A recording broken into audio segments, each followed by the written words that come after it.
歡迎來到新興消息頻道，請訂閱頻道，所以大家不要錯過當天最熱門的新聞。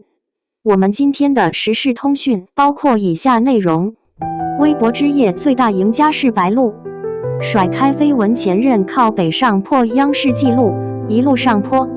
你們看到微博之夜那個視頻了嗎？就白鹿那個白眼，簡直了！我刷了一晚上，全是慢放和解讀。前一秒他還跟孟子義頭挨着頭，共用一條披肩，笑得那叫一個開心，肩膀都在抖。後一秒，張凌赫捧着花從後面走過來，就那麼0點幾秒的功夫，白鹿刷一下就把頭扭回去了，坐得筆直，表情瞬間冷下來。那個被鏡頭抓到的白眼，層次豐富的能寫篇論文。網友都說，這哪是前同事，這分明是愛過又鬧掰了的前任現場。另一邊張凌赫呢，被拍到眼神往他那邊飄，有點小心翼翼，甚至被說有點卑微。這對比，戲劇張力直接拉滿。孟子義在旁邊反應超快，自然的側身讓位，被誇是內娛首席緩衝帶，高情商救場。這事兒能炸，是因為有前情提要。他倆的緋聞轉了不是1天2天了，從2022年合作《寧安如夢》就開始了。戲裡愛得死去活來，戲外花絮也甜，共用保溫杯，下意識扶椅背都是小意思。2022年9月，狗子還拍到白鹿殺青宴後去張凌赫家，第二天早上才走。中秋節又被拍到熟練按開他家密碼鎖，臨走還對着門鈴比心。2023年在三亞錄節目，公開牽手互動 ，CP 粉都快瘋了。但轉折點在2024年10月，白鹿工作室突然發了個措辭特別強硬的聲明，核心就一句：白鹿女士目前未單身，還說這聲明永久有效。從那以後，味道就變了。去年底的尖叫之夜，張凌赫在台上發言，導播把鏡頭切給台下的白鹿。他在發呆，後來乾脆低頭猛刷手機，頭都沒抬一下。到了這次微博之夜，直接上演冰點對峙。所以你看，那個白眼不是孤立事件，是這條時間線上一個炸裂的高潮。48小時內捲走18億閱讀量，網友逐幀分析，連0.5秒的下意識瞥視都被做成9宮格動圖賺瘋了。大家分成好幾派。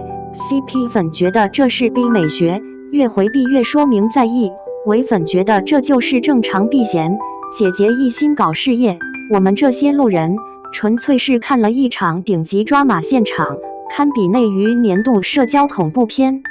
不過話說回來，這次微博之夜，白鹿心裡可能本來就不太痛快。她本來是坐在第3排中間的 C 位，結果到了現場，被臨時通知換到了旁邊的位置，跟羅雲熙調了個座。雖然只是挪了一位，但粉絲覺得這是不受重視。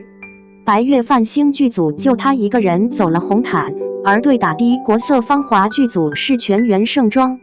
他上台發言，剛介紹完白月泛星在熱播，就被主持人匆匆打斷了。更讓粉絲上火的是，張凌赫之前接受採訪，說自己在追《國色芳華》，希望和實力演員合作。要知道，白月泛星和《國色芳華》當時是同期對打，這話聽起來就有點微妙了。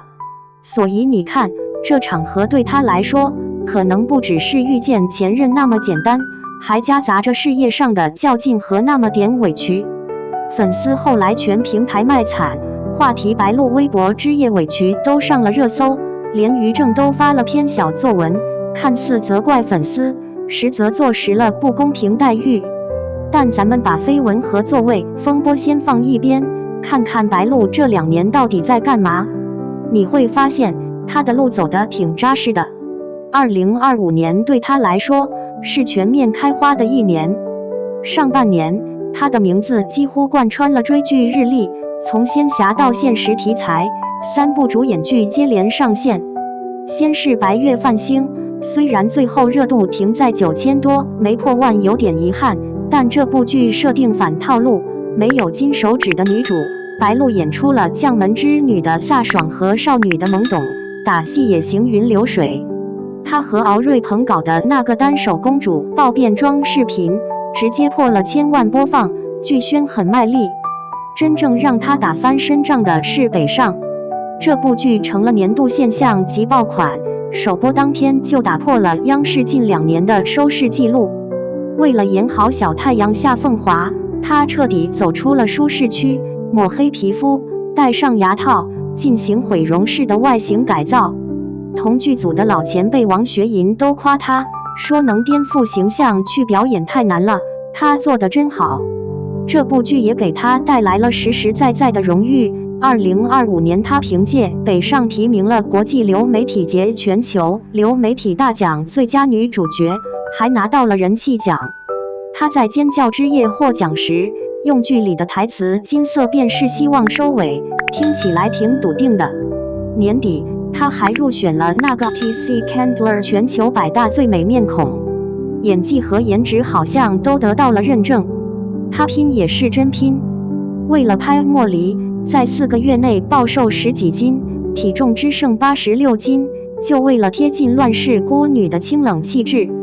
拍攝趕上象山最熱的時候，40度高溫穿好幾層古裝，同時還要作為常駐路奔跑吧，線上線下活動排得滿滿的，連軸轉讓她身體出了狀況。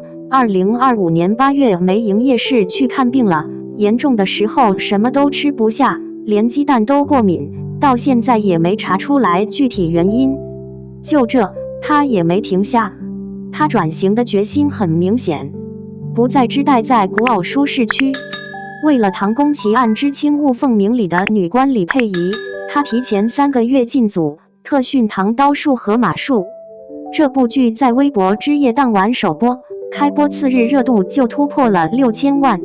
她甚至幹了一件挺讓人意外的事，在《唐宮奇案》開播第2天，通過愛奇藝平台，以角色李佩儀的名義，匿名發起了雲包場，給同期上線存在競爭關係的另一部劇《成何體統》提供了2000個免費 VIP 座位，這打破了行業錯期包場的慣例，被很多人稱讚，說這展現了良性競爭的態度。